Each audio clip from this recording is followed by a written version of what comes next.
That was such an intense finale, I had to put my hair down.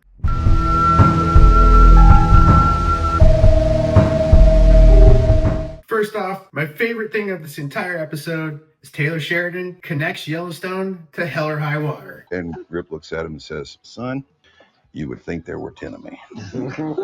Boy, you'd think there were 10 of me. Ryan looks at him and goes, "Rip, where did you hear that? That's the funniest thing I ever heard." And Rip says, "Yeah, it wasn't funny first time I heard it." And to answer the big question, is this really the finale of Yellowstone? Yes, it is. This is the end of it, but we see a fork in the road. We're going to get two shows out of this. One is the Madison, which will star Michelle Pfeiffer, and it will bridge into the story of Beth and Rip. This is evident by her buying land in Dillon, Montana, which will play right into the new story surrounding the Madison River. The other part of the fork that this story is going into is into Texas.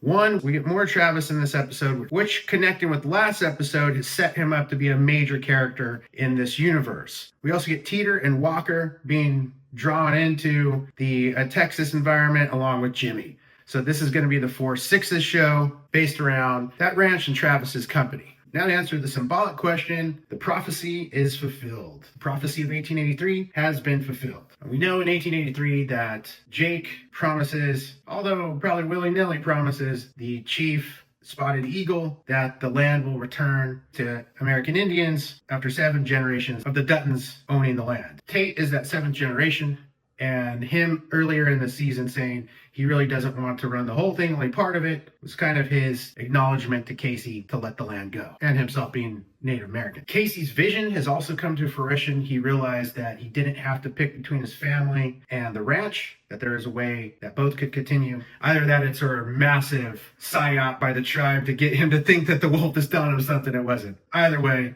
pretty cool story arc. So they sell the land back to the tribe for $1.25 an acre, which was the original price that was purchased in 1883, which is an amazing full circle. So this is a channel related component. Why does my channel, Cyberpunk Tech Noir, which focuses on near future and how mankind will develop in the millennia to come, why am I, who focuses on cyberpunk and futurism, also a channel for Neo-Westernism? The reason is because I believe Neo-Westernism is the alternative to the dystopia that the cyberpunk world offers. We have to go back to a simpler type of civilization. So in this sense, I argue that history, or the grand civilizational project, is really a pause in mankind's story. And that's the story of the individual and individualism. And we as individuals, when we come together as society, have an opportunity either to go into that dark dystopic cyberpunk world that we all can see coming, especially with current technologies that are being developed every day. Think about Neuralink and other things that I've written about personally. New Tesla droids, Optimus, etc. That's one potential future. The others go back to self-sufficient lifestyle, such as the cowboy way of life, and thus Neo-Westernism. One thing that the show didn't fully answer, and maybe will be answered in the Madison show, is the other theory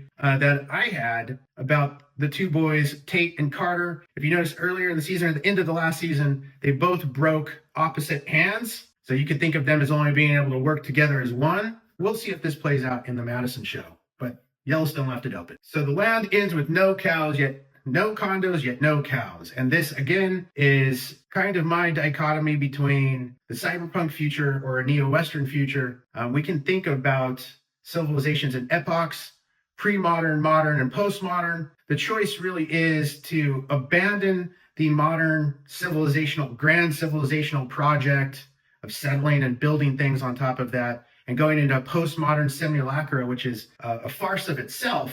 And this is the farce that they're talking about, of trying to recreate Manhattan in Montana. Manhattan also used to be native land, and they mentioned this being sold, Kayce making a sale being the worst sale since Manhattan Island was sold. And look at it now.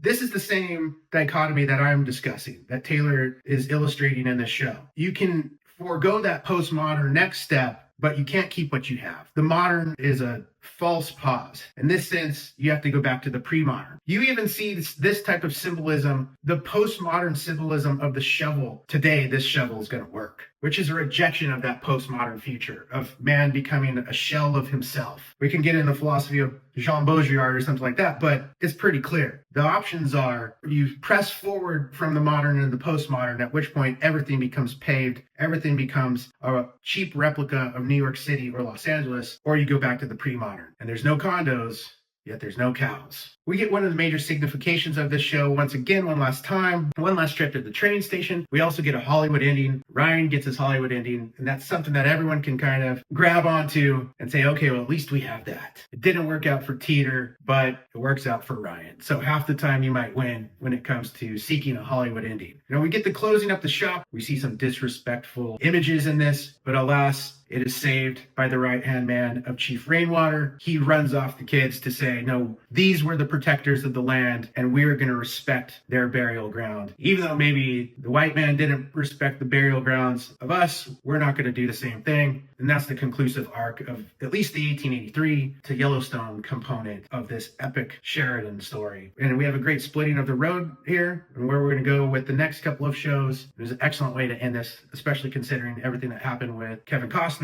I'm quite happy with the way this show ended, and looking forward to how the Yellowstone verse continues with the Madison and with the 4/6 show.